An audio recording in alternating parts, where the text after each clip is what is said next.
Vamos a comenzar la historia. Tengo una serie de fotografías que tomé de la historia del partido, que espero me ayuden a pasarlo, porque ya se las mandé. Me ofreció el asistente de la secretaria pasarlo cuando yo estoy comentando. Bueno, vamos a comenzar. Yo comenzaría primero con invitarlos a leer un libro que se llama Así nació Acción Nacional. Es un libro que hicimos hace ya bastantes años sobre las sesiones que llevaron a la institución del Partido Acción Nacional, por qué se hicieron, por qué se discutieron los asuntos que se discutieron. Ahí les van a dar grandes luces de lo que fue la verdadera fundación del partido. Esta fundación no llegó nomás por casualidad, llegó por el trabajo, yo diría, intenso de Manuel Gómez Morín, que desde 1926 propuso una perspectiva de nación sobre una base cívica, educativa, económica, política y social. Aunque no logró en ese año convencer a su amigo José Vasconcelos, secretario de Educación, quien prefirió hacer la campaña en contra de Obregón, y no dedicar su tiempo a formar un partido político. El partido político se quedó esperando porque Vasconcelos abandona todo proyecto político cuando pierde, y Gómez Morín se concentra en crear conciencia en la sociedad mexicana de las ventajas de un partido político. Estamos hablando de 1929.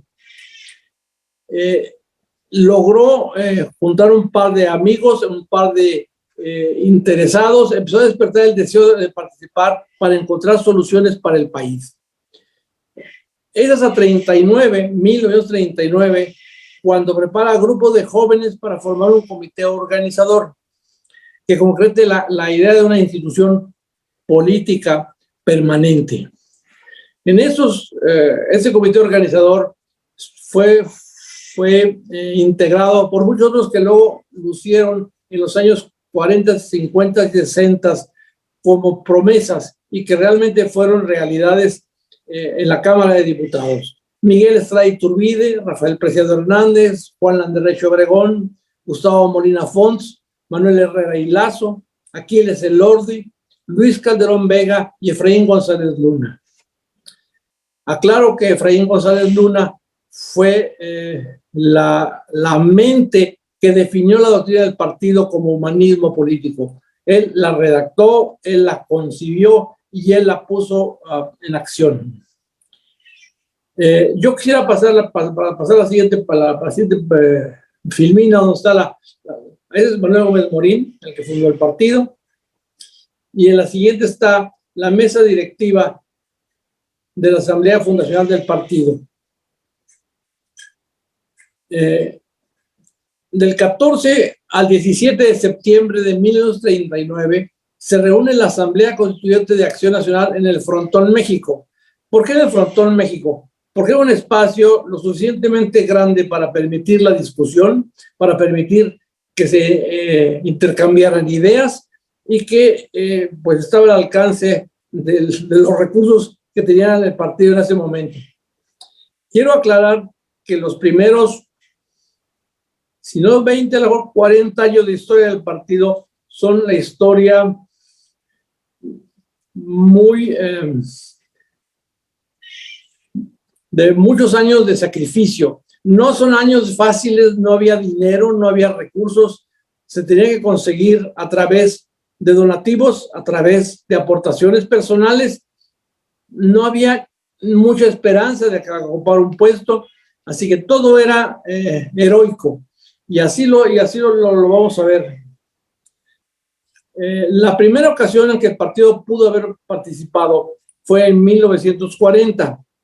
Ese año, el general Juan Andreu Almazán, candidato independiente, se presenta frente al candidato oficialista de aquel tiempo del Partido Nacional Revolucionario, Manuel Ávila Camacho, que había sido secretario de Defensa. Él era de alguna manera una persona muy cercana a Cárdenas y que de alguna lo estaba, digamos, no que sí, pero lo estaba imponiendo. Nosotros no pudimos, André Ormazán no logró ganar, y cuando termina la elección prefiere irse del país, no se queda a formar el partido político con las huestes que él había logrado reunir, que eran bastante amplias. Ese año el partido Acción Nacional ya participa en elecciones, pero para elegir ayuntamientos, y lo hacen las principales ciudades del país, del estado de Jalisco, de Nuevo León, de Tamaulipas, pero no logró ningún reconocimiento. Para 1943 llega una discusión que quedó implantada en el partido durante unos 25 años más, que era sobre si se participaba o no se participaba en los procesos electorales. Esto de abstencionistas y participacionistas fue una discusión que se mantuvo en cada elección en los siguientes 25 años. Y en la primera, la participación ganó por 49 votos contra 31 en contra. O sea, no era abrumadoramente a favor, pero sí ganó a favor. Participamos apenas en aquella ocasión con 21 distritos de 12 estados para renovar la Cámara de Diputados, reclamando el triunfo para 4 de los candidatos que fueran reconocidos. Pero no logró que la Cámara, que el Colegio Electoral de la Cámara de Diputados lo reconociera. En aquel año sacamos apenas el 5% de la votación. Para 1944 presentamos el primer candidato a gobernador en Aguascalientes, en la persona de Aquiles Elordi, un liberal maderista, pero no logramos el reconocimiento del triunfo. Vamos a ver que esta cantaleta de no logramos el reconocimiento del triunfo se va a repetir muchos años, porque fue una lucha de ir ganando poco a poco cada uno de los puestos, y desgraciadamente no fue fácil. Por ejemplo, pongo lo que pasó en 1945. El partido, junto con la Unión Cívica Leonesa, apoyó a Carlos Obregón para presidente municipal de León. El régimen se impone a balazos el 2 de enero de 1946, causando 26 muertos y 30 heridos. Fue tan grande el escándalo que el presidente de la República solicitó a la Comisión Permanente la desaparición de poderes del estado de Guanajuato. Y poco después de la remoción del gobernador, Carlos Obregón toma posición como presidente municipal de León. No era panista, era muy cercano al panista y el PAN lo había apoyado. Es hasta 1946 que tenemos el primer triunfo de un candidato del partido Acción Nacional. Manuel Torres Serranía, candidato a alcalde de Quiroga, un pequeño poblado del lago de Pátzcuaro, no solo gana la elección, sino logra que se le sea reconocida. Ese año también logramos el reconocimiento de los primeros 4 diputados del partido. O sea, en 46 entramos a la Cámara, entra el partido por primera vez a la Cámara con 4 diputados. Juan Gutiérrez Lascurain por el entonces Distrito Federal, Aquiles Elordi por Aguascalientes, Antonio L. Rodríguez por Nuevo León y Manuel Ramírez Munguía por Michoacán. Esos 4, la fotografía de los 4 diputados la tengo ahí, la tengo en la filmina. ¿La pueden pasar, por favor? Esos son los 4 primeros diputados que hubo en 46. Si ahora tenemos alrededor de 200, hemos cambiado algo el país. En 49 concluye Manuel Gómez Morín su periodo como presidente del partido. Durante sus 10 años como presidente del partido, se presentaron dos candidatos a gobernador, 24 al Senado, 148 a la Cámara de Diputados y 173 a presidentes municipales. Con la renuncia de Gómez Morín, pues se acaba una temporada que todo el mundo temía porque no estaban seguros cómo iba a estar el desarrollo del partido sin la mano firme de Gómez Morín. Gómez Morín fue alguien con mucho espíritu para hacer las cosas, con mucha habilidad y con mucha experiencia. Sin embargo, se elige para sucederlo a Juan Gutiérrez Lascurain, la foto ahí está también, quien dirigió el partido hasta 1956. Él, ingeniero como yo, le tocó ya la primera campaña presidencial. Durante su presidencia, el partido presentó 177 candidatos a presidente municipal, superando los de los 9 años de Gómez Morín. Y participó, como dije, por primera vez en la campaña a la presidencia de la República con Efraín González Luna, el autor del humanismo político. Y participó con candidatos propios a diputados en casi todos los distritos y en casi todos los estados para senadores. El porcentaje que nos reconocieron fue el 8.5. En este periodo de Gutiérrez Lascurain, el partido ya participa con 6 candidatos a gobernador, entre ellos Baja California con Federico Cañedo, y en Chihuahua con el joven empresario Luis H. Álvarez, del que luego van a oír hablar mucho en adelante. Ninguno fue reconocido por el régimen. En 56, Alfonso Ituarte Servín toma la estafeta como presidente del partido. En su presidencia, Luis H. Álvarez, que había sido candidato a presidente, candidato a gobernador de Chihuahua y hizo una excelente campaña, se presentó como candidato de la juventud, y la realidad es que hubo una enorme campaña que fue seguida por toda la República y donde se crearon personajes que aprendieron a hablar, a discutir, a presentar, a dialogar, a ser excelentes tribunos como Diego Fernández de Ceballos, como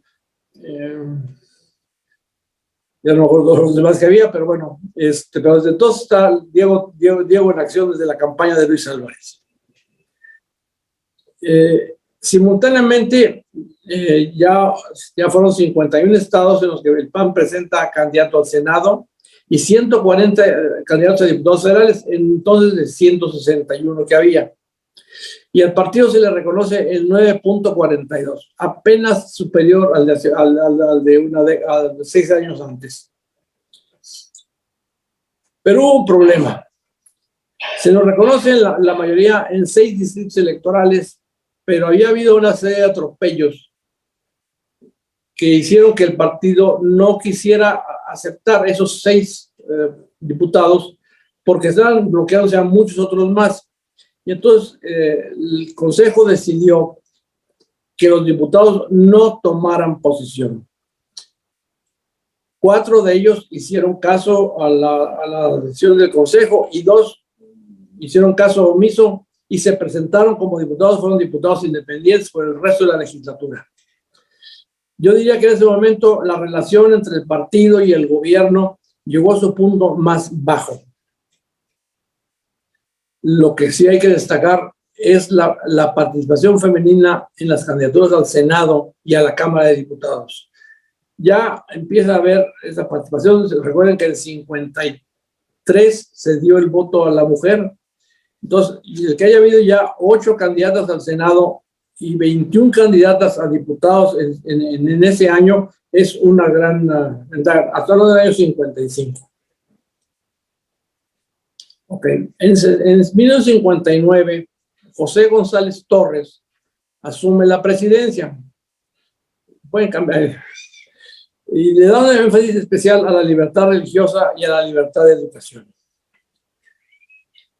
Son 2 temas que el partido ha llevado por décadas y le hemos dado mucha importancia porque son pues parte de nuestra historia, parte de nuestras raíces éticas y raíces filosóficas, y creo que debemos seguirlas persiguiendo.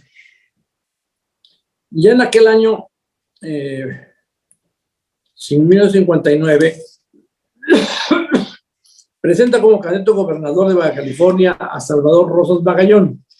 Era la segunda elección del estado, era un estado reciente, se había formado apenas, que logró entusiasmar a la población. Tanto lo logró entusiasmar que después de haber ganado y no se le reconocía, se armaron una serie de protestas públicas hasta que llegó la represión. Más de 800 personas acabaron en la cárcel.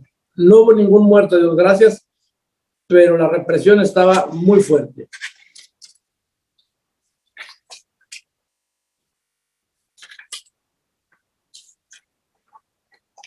Por eso llegamos a 1960, que sea la parte que nos toca en esta hora. Quiero recalcar que todo lo que hizo el partido en estos años lo hizo con recursos propios, con donativos que conseguían de gentes que tenían recursos o aportaciones personales de profesionales, de empleados, de directores de alguna empresa, pero personales. El partido vivía en una precariedad enorme. Comenzó con un despacho en la calle de Isabel la Católica, de ahí se cambió a otro que estaba en la Avenida Juárez, que luego fue destruido para la construcción de la Avenida Reforma. Se pasó a otro que estaba en Serapio Rendón, ahí ocupamos 3 pisos. Y hasta muy recientemente ya se pasó a otros edificios más modernos, de los cuales les comentará la siguiente presentadora. Insisto en lo de los dineros, porque ahora aparentemente no hay ningún problema de recursos en el partido. En aquel tiempo todo era problema. No había de dónde sacar dinero, no había forma de hacer cosas. El que quería ser diputado tenía que hacer su campaña con su dinero. Y a veces no había ni mucho tiempo ni mucho dinero para hacerlas. Entonces, yo sí considero que esos primeros 20 años fueron realmente heroicos, y hay que reconocerle mucho a los que nos dejaron esa herencia, no solo por los valores filosóficos que nos dejaron, que son muy importantes, sino por todo el trabajo de construcción en todo el territorio nacional. No se hizo de la noche a la mañana, fue un trabajo lento, pero constante. Se hizo mucho énfasis en la parte municipal, porque era la parte más cercana al ciudadano. Y en la parte municipal, como veremos un rato más, se logró mucho en las grandes y en las ciudades medias. Los ayuntamientos en las ciudades pequeñas dependían mucho de los caciques. Entonces, solamente cuando pudieron librarse de los caciques se podía avanzar. Y ya veremos en la siguiente parte cómo se fue logrando que el municipalismo se impusiera en buena parte del territorio nacional, tanto que llegamos a manejar el 25% de la población mexicana en pocos años, hace pocos años. Perdón.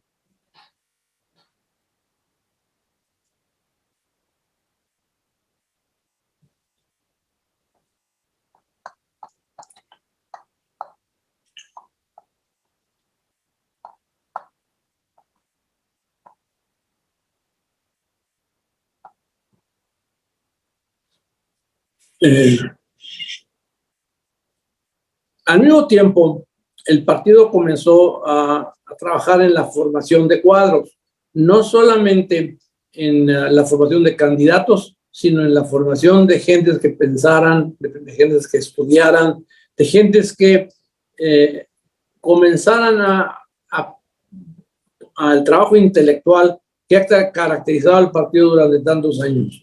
Las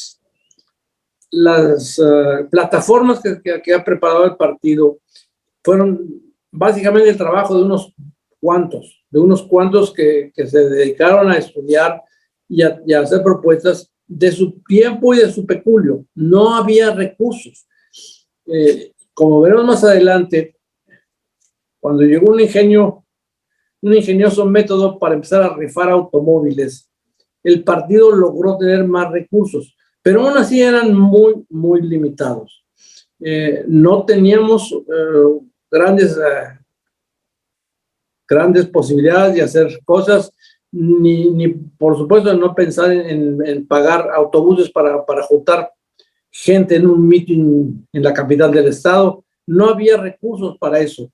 Se hacía la convocatoria y cada quien iba por sus propios medios, y a veces era muy difícil para hacer notar la presencia del partido.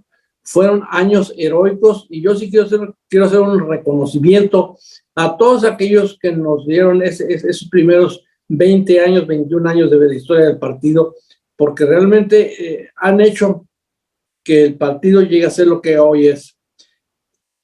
Como veremos más adelante, estos problemas, estas dificultades nos hicieron más reyes, pero también nos causaron una serie de problemas que vamos a ver cómo se van desenvolviendo más adelante, porque no hay varita mágica. La única forma que hay es el esfuerzo de cada uno, y que en la medida en que lo hagamos conectados con la misma filosofía y con los mismos principios éticos, estoy seguro que vamos a poder salir adelante, sin perder el rumbo.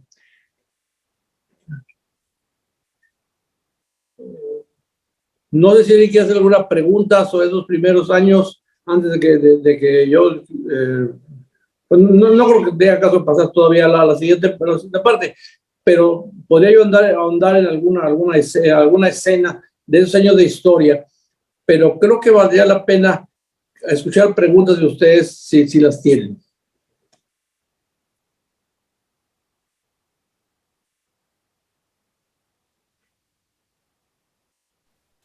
Claro que sí, querido Alejandro, muchísimas gracias. Pues, si le parece bien, podemos ir leyendo un par de preguntas que nuestras amigas y amigos van poniendo aquí en el chat, y ya después continuamos con esta parte explicativa, si le parece, ¿cómo ve? Sí, claro, adelante. Muy bien, nos preguntan aquí nuestro compañero Andrés Ojeda, ¿quién fue el primer candidato presidencial del PAN y en qué año? Nos preguntan también cuál fue el papel que tuvo el movimiento cristero del Partido Acción Nacional, cómo fue la alianza con los sinarquistas. Ok, vamos por partes. Bueno, el primer candidato del PAN fue Efraín González Luna, el mismo que hizo la doctrina del humanismo político. Él fue candidato en 1952 contra Ruiz Cortines. En cuanto al movimiento cristero, recordemos que fue entre 1926 y 1929.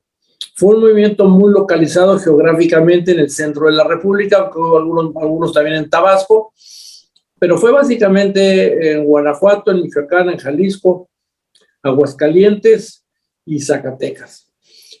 Ese movimiento fue un movimiento provocado por la reacción a las medidas de calles de limitar la actividad religiosa.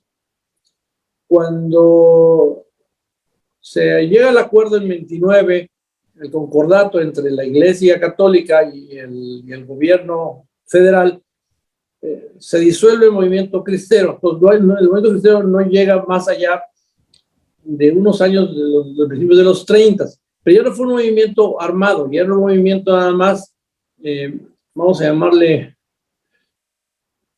activista.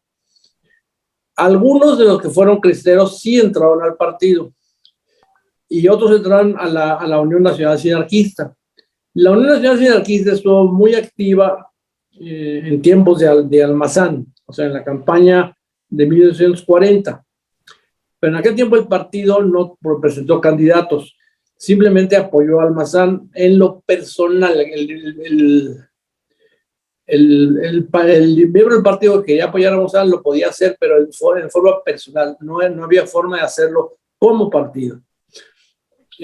Los sinarquistas sí apoyaron a Efraín González Luna durante la candidatura, pero no duraron mucho como partido, no tenían la fuerza en todo el país, no tenían suficiente porcentaje para ser considerados como partido político permanente.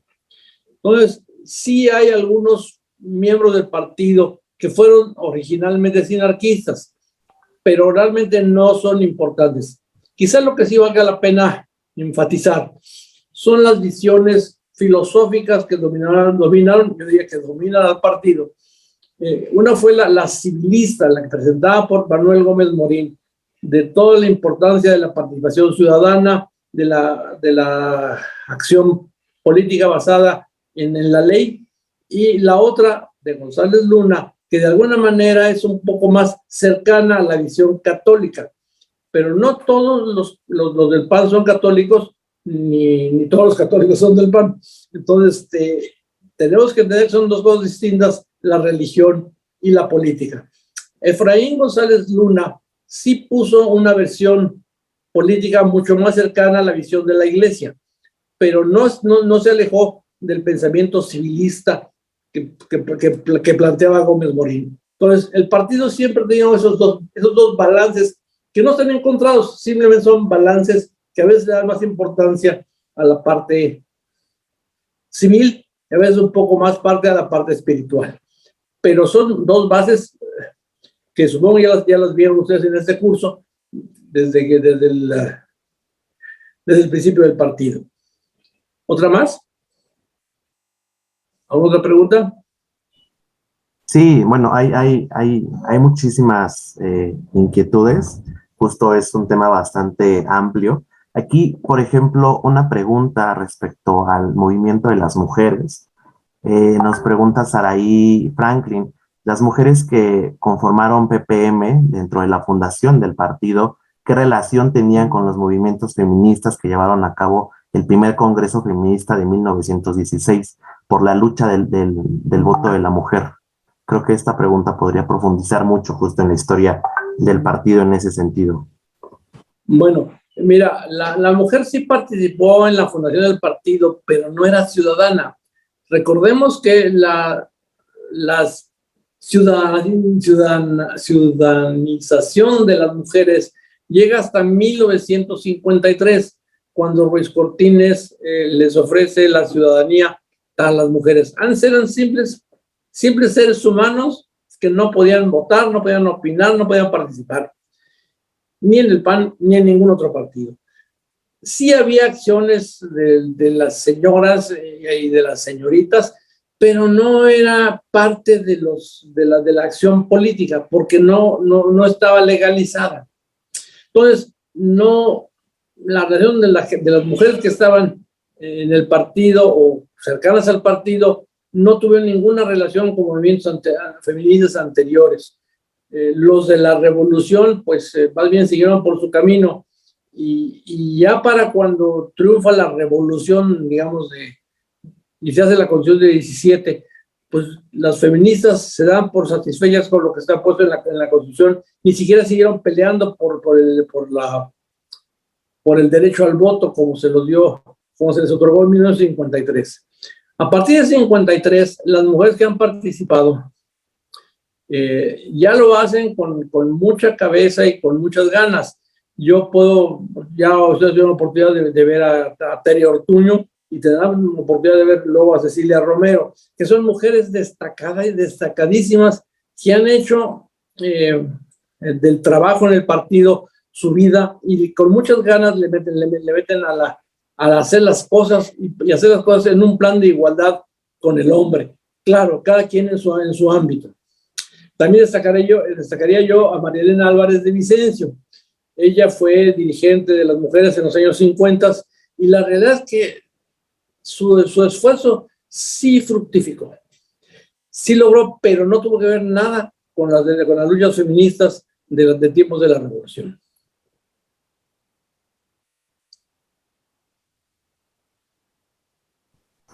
muy bien, querido Alejandro. Pues yo creo que vamos a continuar.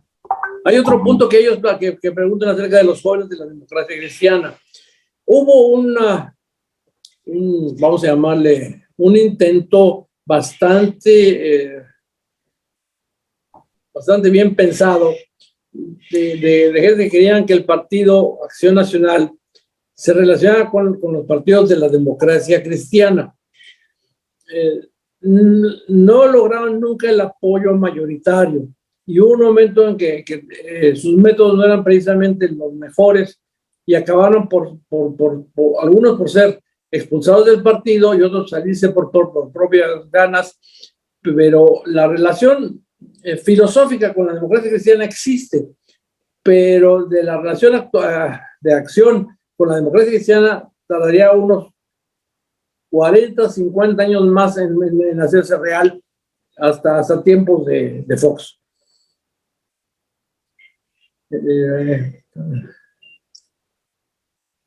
Entonces, el partido se valen muchas propuestas, pero tiene que ganarse por consenso. Si no se logran los consensos y se quieren imponer por la fuerza o por artimañas, y como veremos más tarde, el caso de Conchello hay uno de estos, los materiales de la siguiente sesión.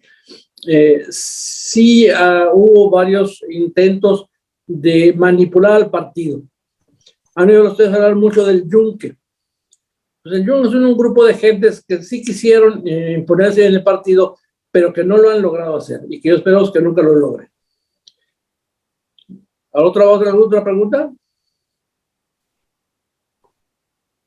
Pues hay varias preguntas todavía, querido Alejandro. No sé si gustes continuar con esta parte explicativa y al final hacemos una segunda ronda de preguntas, si el tiempo nos lo permite.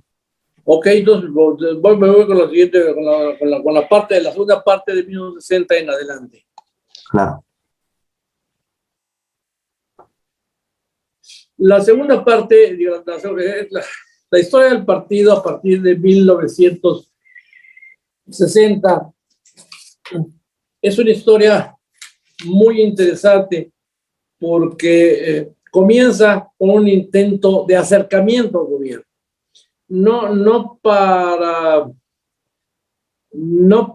ponerse a sus órdenes, sino para poder encontrar la forma de coordinarse y tratar de avanzar en cierta manera en concordancia con el gobierno.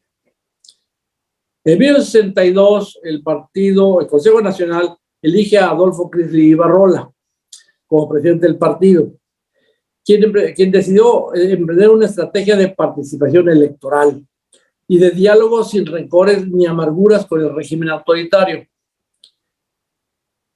Él tuvo una exitosa participación como articulista en el periódico Excelsior. Yo podría decir que entré al partido motivado por los escritos de Adolfo Crisli. Estoy hablando del año 64, que, como veremos, ya hizo un gran cambio contra el pasado por la creación de los que en aquel momento diputados de partido. Él había sido el representante de la Comisión Federal Electoral. Pasamos de la página. En esta imagen tenemos a Díaz Ordaz y a Crisli Ibarrola, otros personajes, en una sesión de la Comisión Federal Electoral en 1962. Esa experiencia le permitió una reunión cercana con el secretario de Gobernación, quien luego resultó ser el presidente de la República. Pero en aquel momento, que era el candidato, el secretario de Gobernación, presidente de la Comisión Federal Electoral, hubo forma de hacer una serie de acercamientos y de negociar una primera reforma electoral. Hasta ese momento, todas las elecciones las organizaba la Comisión Federal Electoral. Cada candidato imprimía su boleta electoral, la entregaba en las casetas para que fueran tachadas.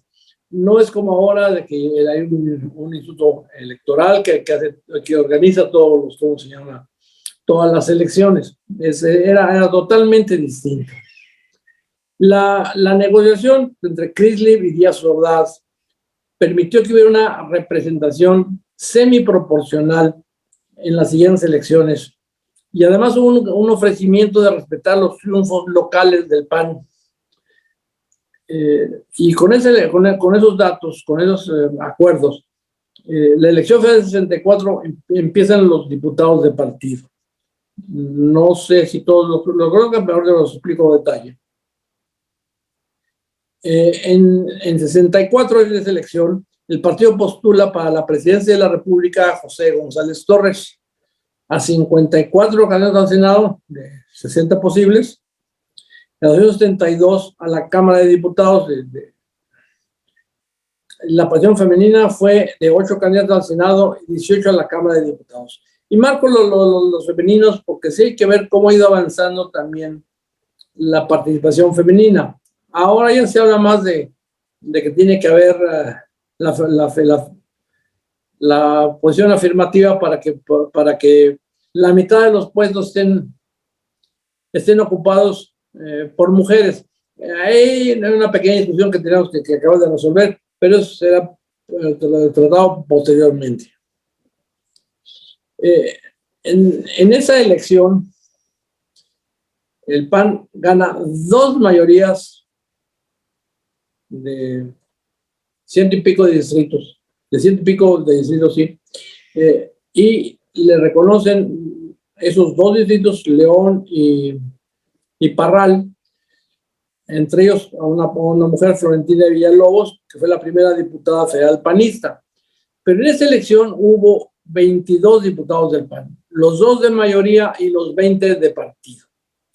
Los diputados de partido era una asignación que se le daba a cualquier partido que lograra un mínimo de votos, y en base a ese mínimo de votos le tocaba una cantidad de diputados que no pasara de 20, más las mayorías que lograran. Por eso el PAN tuvo 22. Esa, comparado con las legislaturas anteriores, fue una legislación muy numerosa. En las anteriores había habido 4 en la primera, 6 en la segunda, 2 en una y media, y luego no hubo diputados del partido. Entonces, ahora que sí hubo esa reforma, había 22. Y el propio Crislev asume la dirección del grupo parlamentario, que era en ese momento el más grande que habíamos tenido. La actividad de Crislev, la actividad del grupo parlamentario dirigido por Crislev fue muy intensa.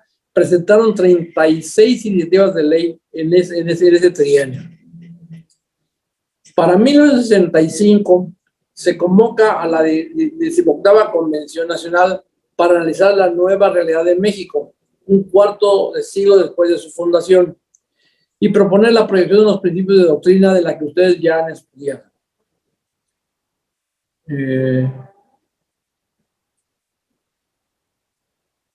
Junto con las elecciones federales, en 1967, logramos el triunfo reconocido en Hermosillo y en Mérida, 2 capitales totales que luego darán mucho que hablar, sobre todo en Yucatán.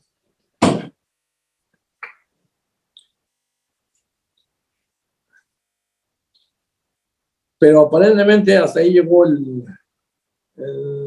la negociación con el gobierno. Ya para entonces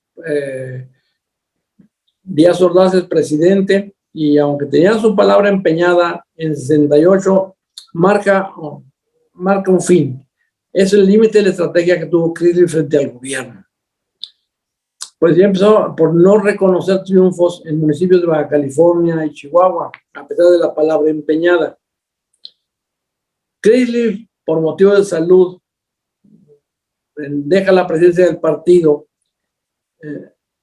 y más tarde todo México es testigo de la autoritaria decisión del gobierno de reprimir militarmente al conflicto estudiantil en la capital del país. Todo el mundo sabe la historia de Tlatelolco, la triste historia de Tlatelolco, Pero a lo mejor lo que no saben es que los diputados del PAN alzaron la voz para exigir la libertad de cátedra, la salida del ejército de Ciudad Universitaria y naturalmente pedir por la liberación de los detenidos en Tlatelolco.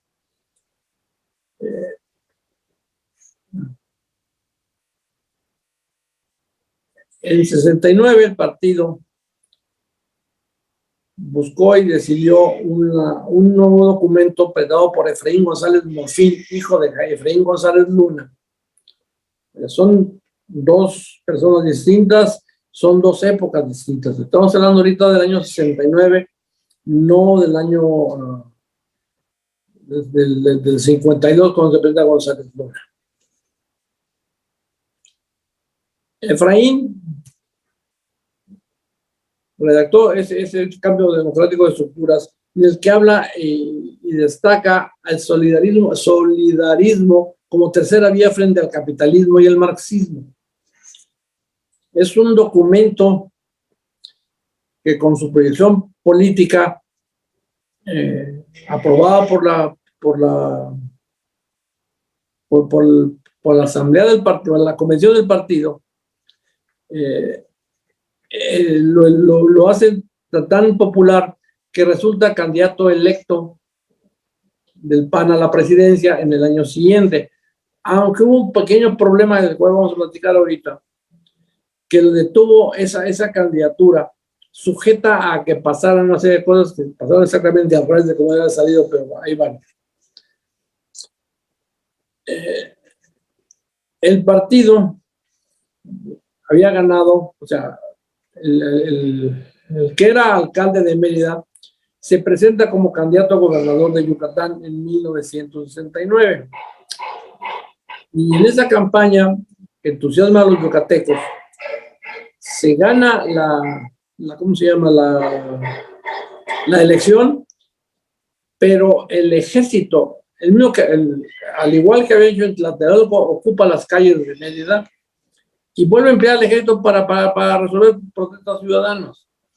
Eso que ya no lo hemos visto, pero siempre queda como amenaza presente, es una historia que sufrió el partido en esos años.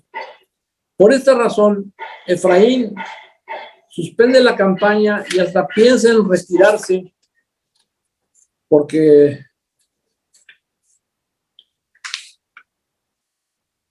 como protesta. Sin embargo, se le convence y se sigue la campaña a pesar del atropello que había sido Mérida y a pesar de que quedaba muy clarito que en lo que nos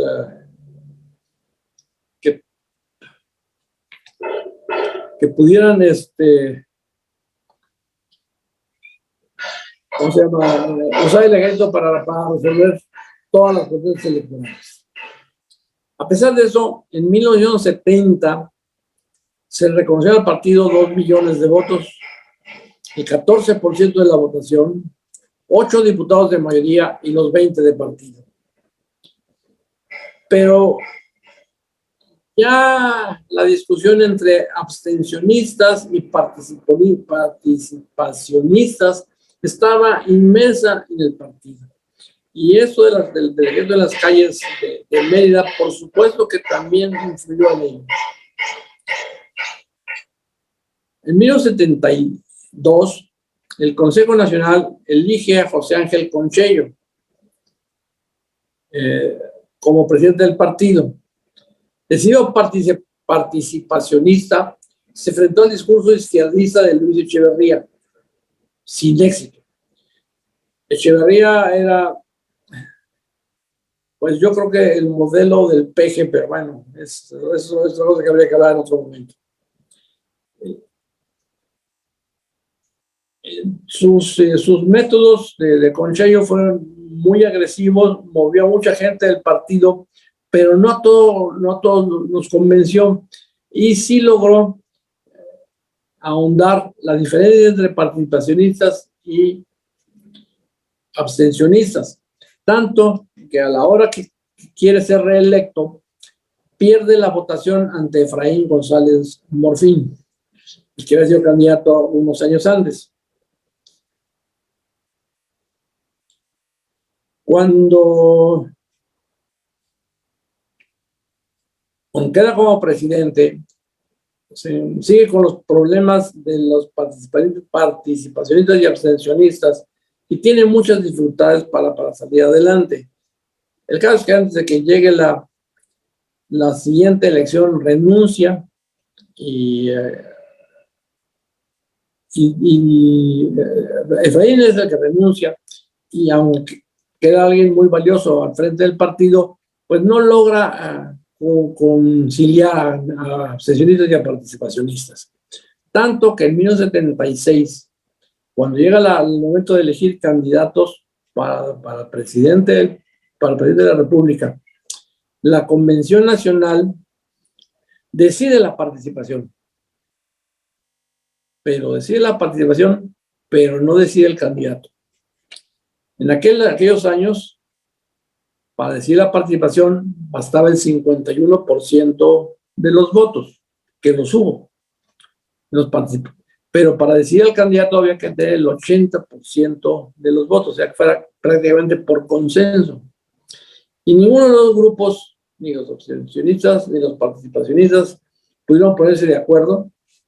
Por un lado estaba Pablo Emilio Madero como parte de los participacionistas, por otro lado estaba Salvador Rosas Magallón, que era, digamos, quien hacía la contraria, y no llegaron a sacar adelante ningún candidato. O sea, el partido no propuso candidato porque después de 8 rondas de votación no se llegó al 80% que exigía los estatutos.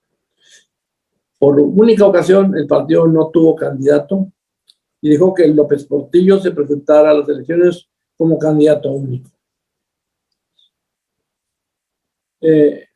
Por supuesto, al resultado de este hecho, el porcentaje de votación bajó al 8.99 del 12 y pico que teníamos, del 14% que teníamos con la elección de 70. En 1977 se realiza una reforma política para crear incentivos para que no pase lo mismo de que no haya candidato, para fomentar la presencia de partidos de oposición. Con esta reforma se posibilitó que cualquier instituto político con registro nacional pudiera competir en elecciones estatales o municipales. Previó que los partidos recibieran un subsidio para garantizar su participación y se adoptó el principio de representación proporcional para la integración del Congreso y para los cabildos en poblaciones con más de 300,000 habitantes. Esta reforma, que en algo, vamos a decir, podemos decir que le permitió al PAN ser más participativo, más democrático, pero también le abrió la puerta a otras fuerzas. El Partido Comunista, que había estado proscrito por años, se integra a la legalidad, queda registrado junto con otros partidos, algunos muy membretes como el PPS o el Frente Cardenista de Reconstrucción Nacional, pero el importante, yo diría que sí de alguna manera marca, es el Partido Comunista. En la historia de México hay 2 partidos que han sido más o menos permanentes, aunque algunos han estado en la ilegalidad, como el Partido Comunista. El otro es el Partido Acción Nacional. El PRI no es un partido, es un instrumento del Estado, o era un instrumento del Estado para tratar de convertirse. Ahora que están en la oposición, seguramente intentarán volverse el partido real y no nomás instrumento del gobierno.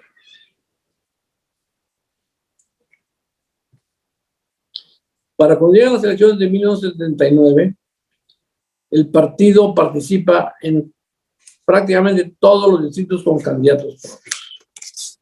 O sea, ya entramos en el tiempo en que la participación se impone, la participación activa y sobre todo con el trabajo en todos los poblados y en todas las ciudades del país, no nomás en la capital de la República, no nomás en las importantes. En el periodo 76-82, ya se presentaron 24 candidatos a gobernador, que es una cifra muy superior a los anteriores que había habido. Es decir, en todos los años anteriores, yo creo que no había habido los 24, habían sido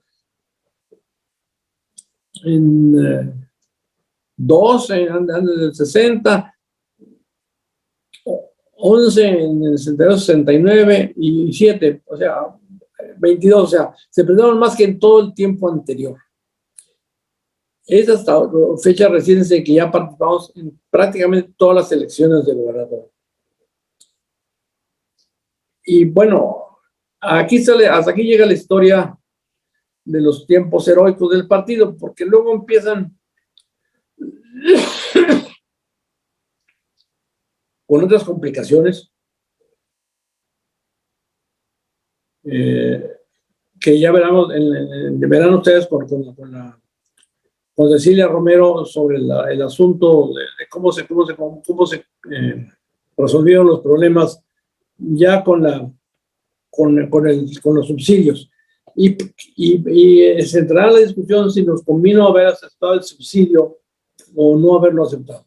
Fue una discusión muy difícil, muy complicada, pero no se da en este periodo anterior al 60, sino hasta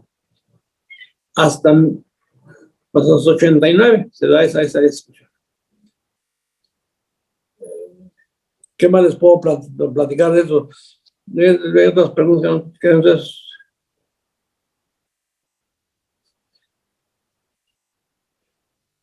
Aquí una mujer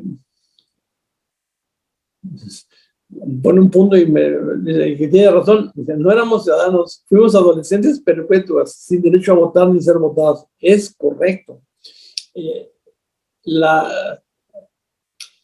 En toda la historia de la humanidad, las sufragistas pues logran cambiar en el Reino Unido en 1917, pero en México nos llegaron muy, muy tarde.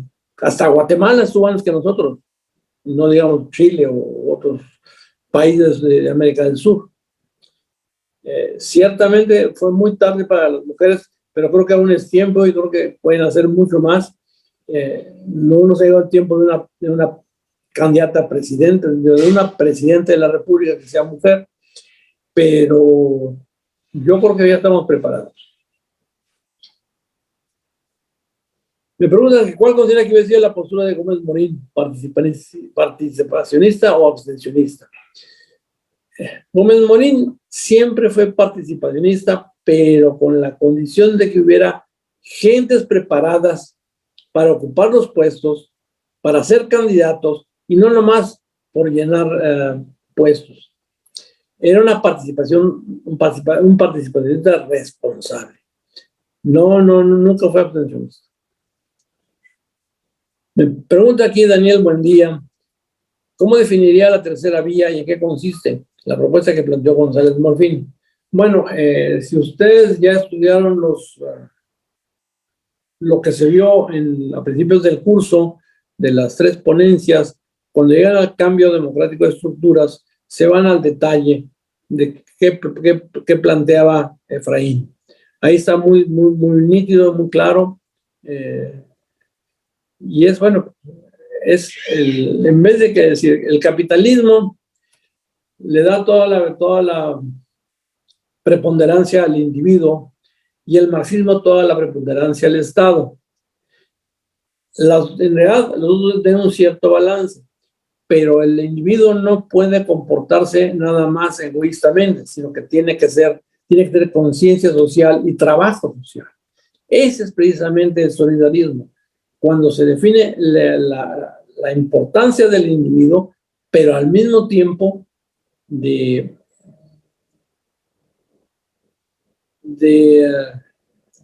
hacerse responsable socialmente hablando. Algunas empresas ya se han ganado un sello que dice empresa socialmente responsable. Y es que eso es lo importante. No es la empresa un lugar nada más para ganar dinero. es una empresa para cumplir una obligación social también.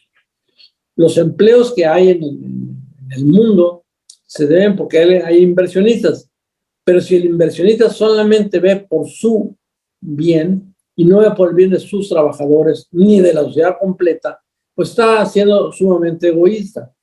En cambio, si pues, de alguna manera busca capacitar a los empleados, mejorar, que mejoren en su nivel de vida, que mejoren su nivel de sueldos, pero sobre todo que tengan la posibilidad de pensar y al mismo tiempo ayudar a la sociedad, a la comunidad, con caminos, con escuelas, con lugares para que el arte pueda florecer. Eso es parte del bien común y es lo que tiene que hacer alguien que es socialmente responsable. No nomás ver por sí mismo, sino ver por los demás. Eso es lo que es el solidarismo. Alguien preguntó cuál fue la posición del PAN en la matanza de Tlatelolco. Ya lo dije. Por supuesto que lo reprobó, lo exigió, lo declaró ampliamente en la Cámara de Diputados. Hay un discurso de Rafael Preciado Hernández, aquel que habíamos hablado, que había acompañado a don Manuel antes del 39, fue diputado en ese año, y es el que habla antes de Tlatelolco, cuando ya estaba ocupado CEU por el ejército. Él habla acerca de la libertad de educación y de la necesidad de que el ejército salga de CEU. Cuando pasa lo de Tlatelolco, pues por supuesto que volvieron a la tribuna para protestar por esto. No se publicitó porque evidentemente el control de la prensa en aquellos años era sumamente rígido.